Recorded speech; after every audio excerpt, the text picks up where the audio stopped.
Thank you for coming. This is Young-hoon. I'm from management department. Today I'm going to actually start my talk with a story. So this is Chris Chung. I don't know how many of you guys would be familiar with K-pop, especially old K-pop, not the new BTS, Blackpink one, which I enjoy. But I'm a little bit old school, and this is a person who's actually very famous in old K-pop, scenery, called Chris Chung, and he's actually the producer of Uptown. He's the one who introduced the R&B in Korean pop scene. And I had an opportunity to interview him, and he actually had a very interesting point that he wanted to make about people who are creating music for K-pop. And one of the points that he made was that actually not many people understand and know how to write music completely from end to end. So there's a lot of collaborations between people, between lyricists, between arrangers and melodists, so that he doesn't really think that these new people who are specialized into particular functions or roles, they're not really an artist in a sense that they don't really understand music as a whole, and therefore it's very difficult to call them as an artist. Now, contrast that with another person that I want to introduce to you. So this is Donna. She looks pretty good. No wonder. She used to be a trainee for one of the big, producing companies before, but somehow it didn't work out. So she started to still be involved in making music, and she started a new career as a songwriter. And she started as writing lyrics for ballads and hip hops and so on and so forth. And this is something that she shared with me in my interview with her. So she said, I started my career as writing lyrics. I wanted to write music, meaning that I write melodies and complete song by herself. But people didn't take me seriously about my music and keep coming back for my lyrics only. Of course, I was very frustrating. And this was not an isolated incident or isolated, complaints that I received or I heard from women songwriters. This is another person whose name is L.E. Her stage name is L.E. She's pretty experienced female songwriter, having wrote at the time 20 plus songs that some of them were pretty good and some of them actually were considered a hit. And this is what she told me about her experience of trying to navigate through these difficult terrains of writing music. I definitely did extra work to show that I can write both music and lyrics, more than what my male colleagues would have done. So it seems like in these interviews, and in not only these two people from other people, interview with other people, it seems like there is some disconnection between women and them trying to perform multiple roles. And here, in this context, writing both music side of it and the lyric side of it and the arrangement side of it. So I wanted to try to investigate and answer the question of why. Why are these discontent coming from? Where is it coming from? So I started by looking at, what are the challenges in this type of careers. And in order to answer that, I had to think about two different things that was prevalent in our understanding of artistic careers or freelancing career in general. The first one is called the career progression paradox. And this is really talking about if you want to get a job, people or clients are looking for someone who are more experienced, who are more skillful, and so on and so forth. But the problem is, in order to become skillful, in order to become more expert, you need a job to gain experience.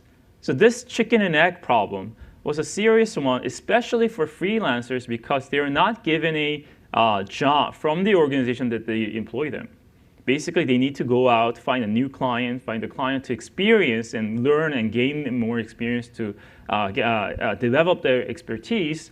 But because if you're a starting freelancer, if you're someone who's less experienced, who are trying to navigate and start this career in this kind of setting, it's very difficult to get these experience. So what happens or what it results is that people, especially in early careers, have great difficulties in staying up and staying in the game. So what we know from our previous research, not just by me, but by other people as well, is that in order to navigate this career progression paradox, the suggestion they make is do something called progressive role expansion. What does it mean?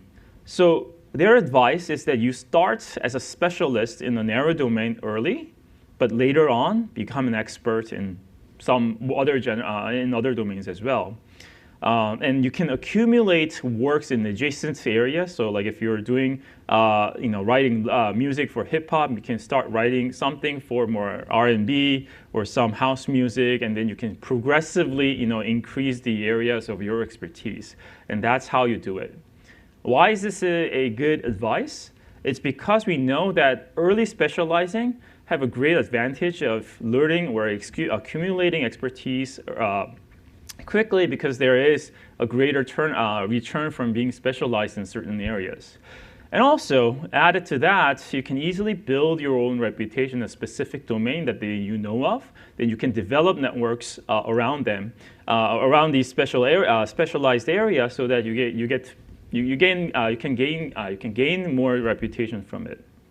And furthermore, if you're specialized, you become known for something, it's much easier for other people to evaluate how good you are, because you're doing one thing and you're getting reputations you're doing for a long time, so that it's much easier for other clients to evaluate you. But eventually, you must generalize. Why? Because becoming a generalist in different domains, it allows you to gain more access to different type of work experience, work opportunities. And this is especially important for freelancers, because for freelancers, job doesn't come in a steady manner.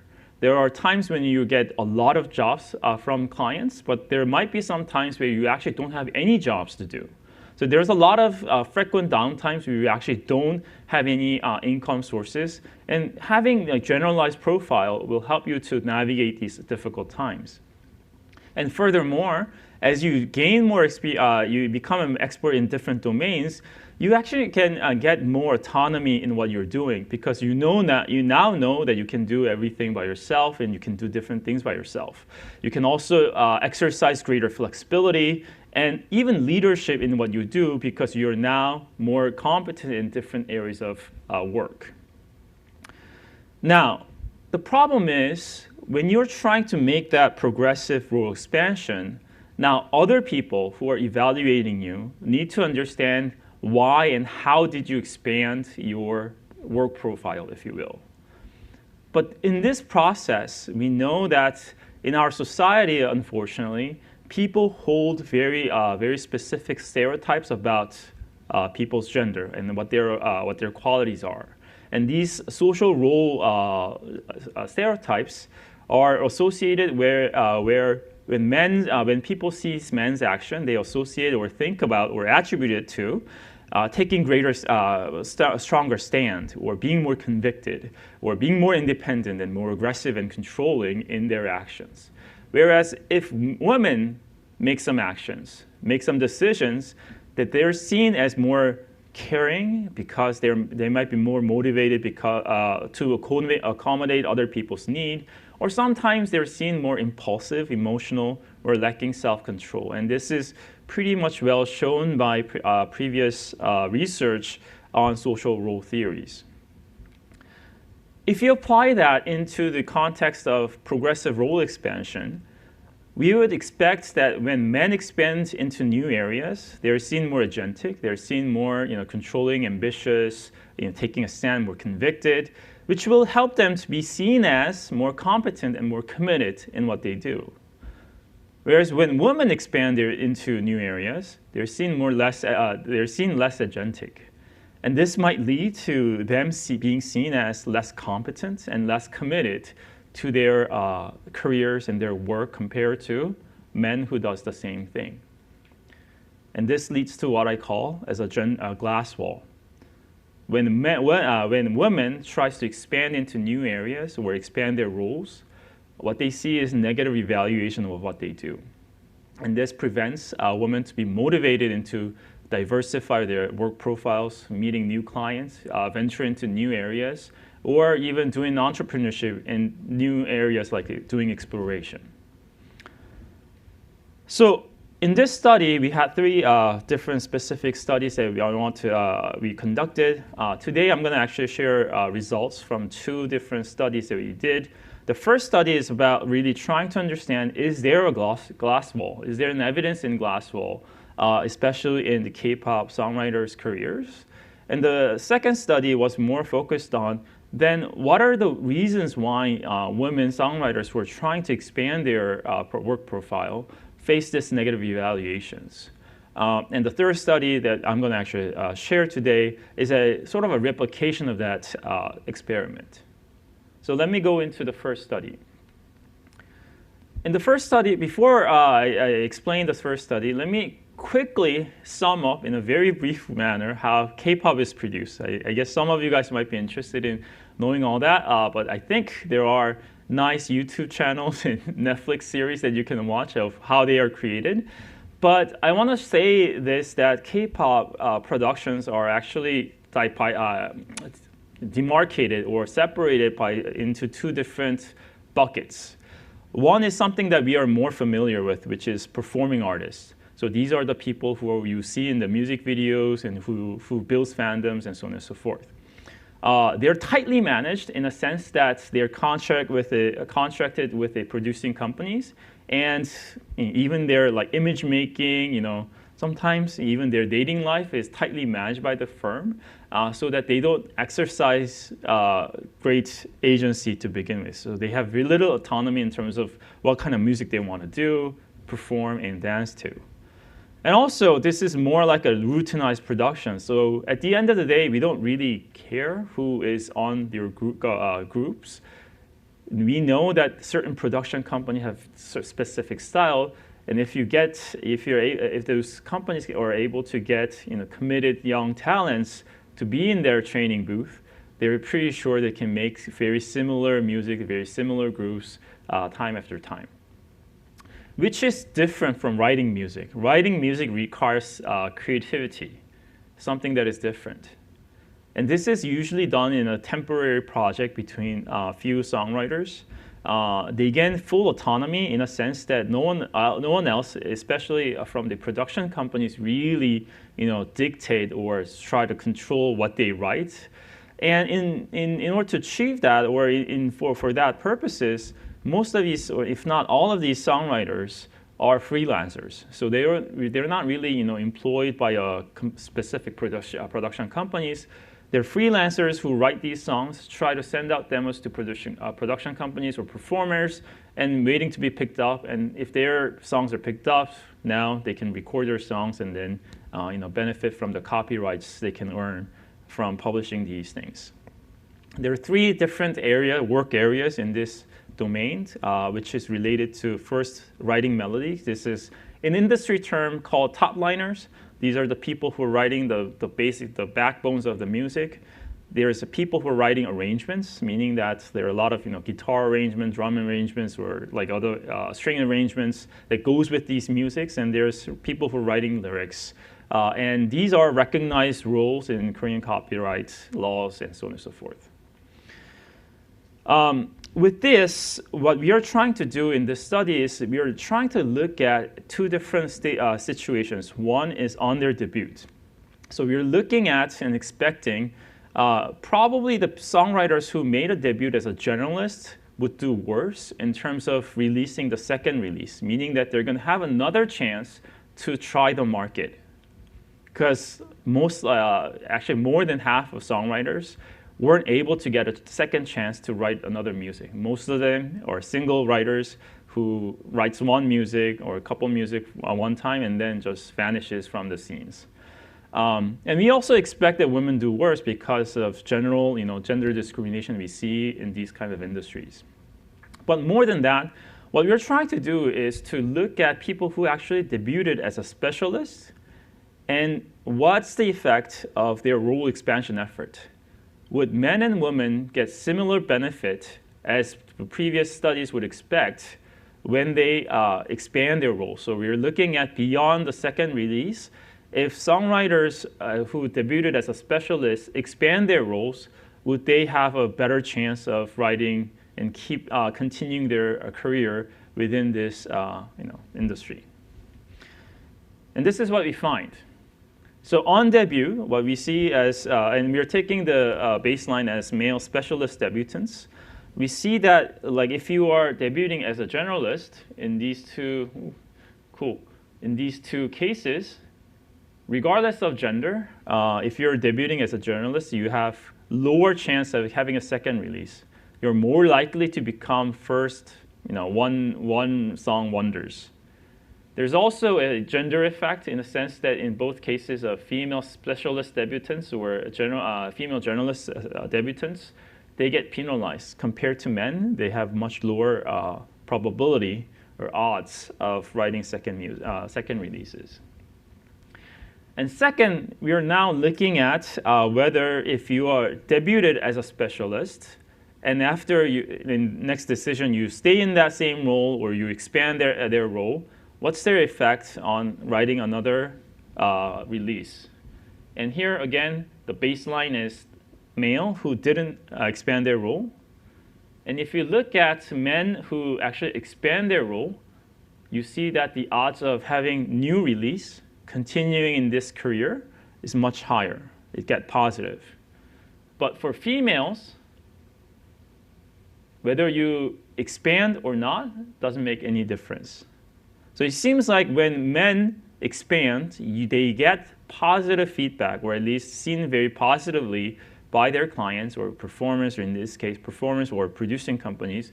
But females, we don't see any disadvantage, but at least we know compared to men, they don't get any advantage. And in a sense, this sort of disproves our previous understanding that progressive role expansion helps people to continue their career in these industries and so on and so forth.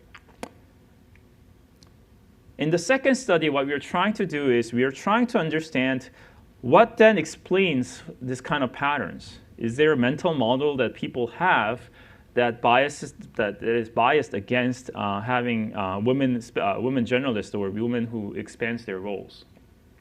So what we did is we went to online, we recruited online participants, and we basically created a resume for a hypothetical filmmaker, because we didn't want this study to become or we didn't think this issue was specific to K-pop, but for more generalizable in other freelancing context.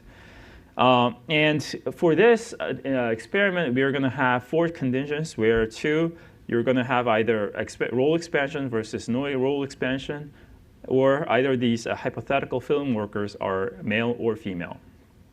And we asked about the perceived agency. We asked the participant about the worker's perceived agency and their perceived competence and perceived commitment.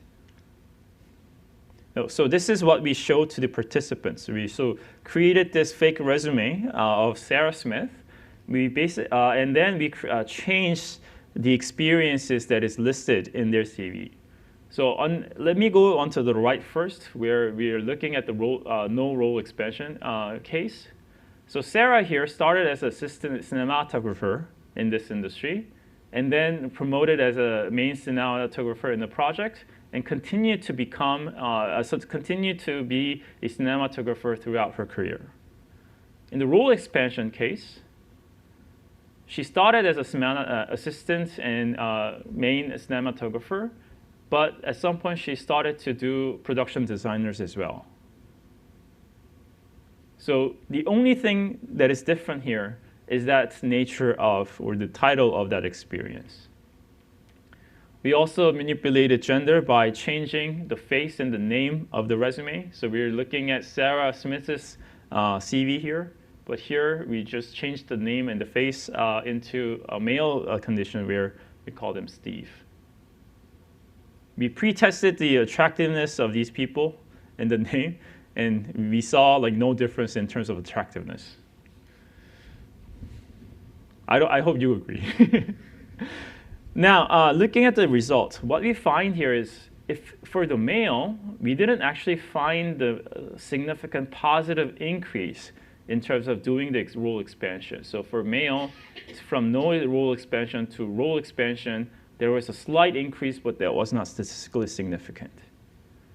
What is more interesting, for me at least, is that if you're female and if you stayed in that role, somehow people saw that profile to have more agency. So even if you didn't do anything new, people thought that she was more convicted, controlling, and ambitious, and so on and so forth. But when women made that role expansion, the perceived agency dropped significantly, meaning that compared to not only male who expanded their role, even compared to women who stayed in their same role, they were perceived as less agentic in their career pursuit. And this reduced perceived level of agency explained about 33% of reduction in perceived competence, and also about 30% reduction in perceived commitment.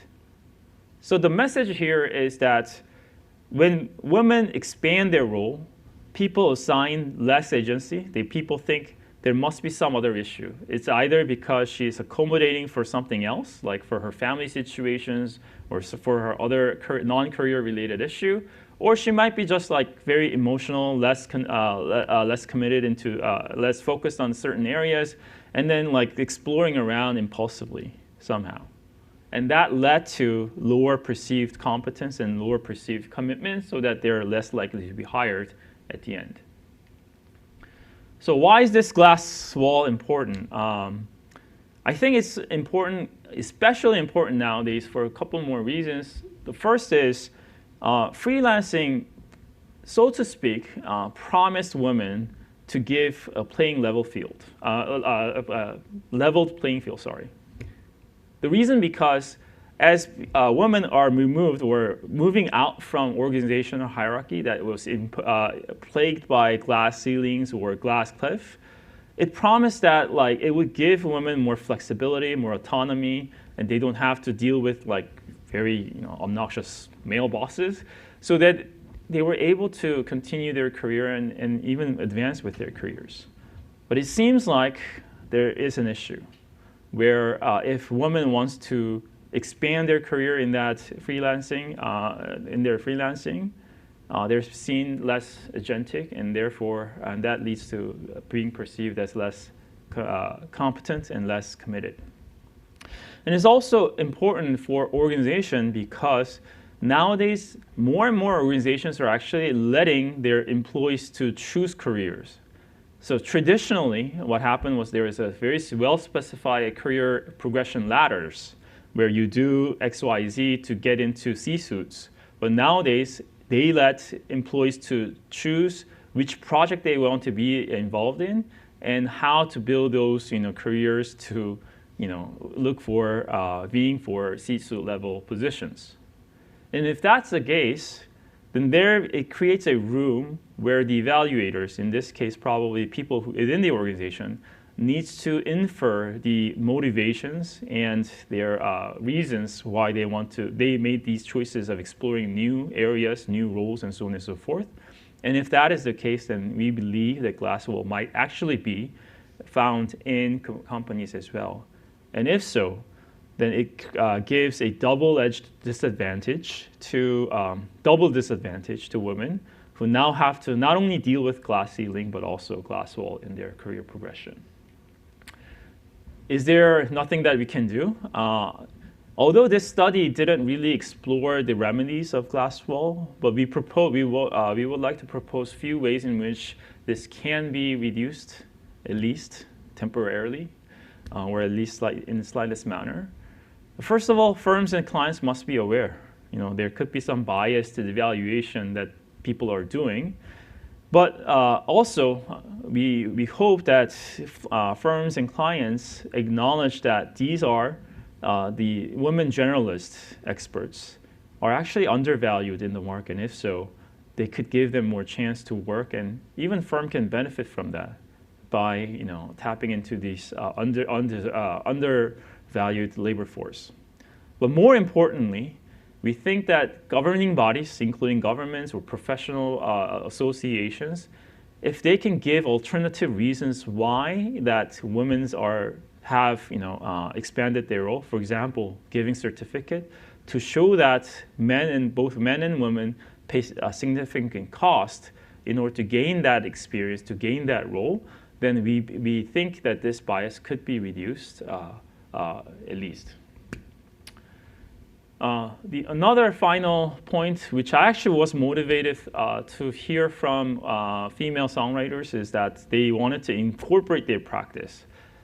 How does that help? It's basically removing gender information from their name cards, because now they're working, although they're a freelancer, they're making legal entities to sort of cover up their gender information. So this could be at least temporarily ad hoc remedy for this. So long story, but I wanted to give you a short conclusion before you go, is that women freelancers face a glass wall as they expand their roles because of the gender devaluation of role expansion. And that's about it. Thank you. Actually, before we take a question, I want to ask a clarification question. I see that in your study, you have role expansion and no role expansion. I'm trying to clarify. For role expansion, does it include both an expansion in terms of job nature and an advancement, or just one of the two? So we believe it is both.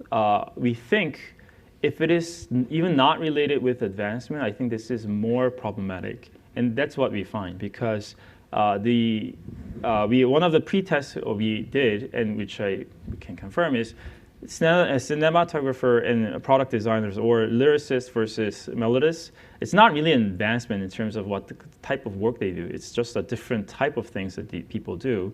So there's no really an advancement in that choice. But even when that is happening, and this bias evaluation can happen. So I can imagine if that is also related with something that is hierarchical in nature, this bias might be even amplified. Well, the reason I'm asking for this clarification is because if there is an advancement involved, and yet the females are still being perceived as less competent and less committed, I think it's pretty shocking to me, because supposedly an advancement is a recognition of the person's achievement. But what you have here is that they are perceived as being less competent. Yeah. That sounds totally ironic. Unfortunately, I think it is. It actually reflects reality a lot, because nowadays, if you see a female manager advancing, some of, let's say, unspoken, talk of the room is that, is she getting that appointment because of as a token appointment? So like there is still an undermining, thoughts that's lingering on to those people who should have been, recognized with their competence and commitment. Because at the end of the day, actually, it is more, it requires greater commitment for women to stay in business and stay in their career. So I think this potentially could be a big issue. And also, like even with the career advancement, I think it can still be a problem. Interesting.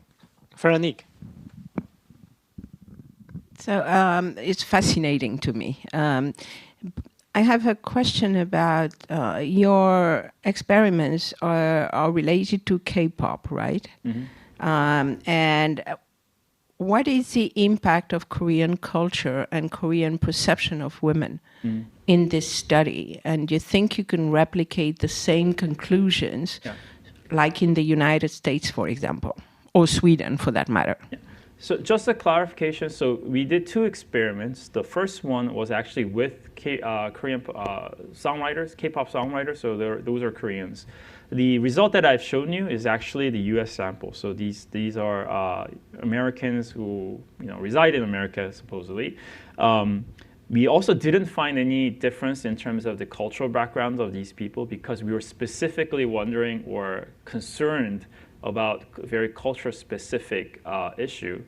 I don't know whether this is the right time to share an ongoing project, but I can share with you that we are trying to do a follow-up study with entrepreneurs, serial entrepreneurs, serial women entrepreneurs who are trying to pivot their business ideas or try a new thing with their new ventures.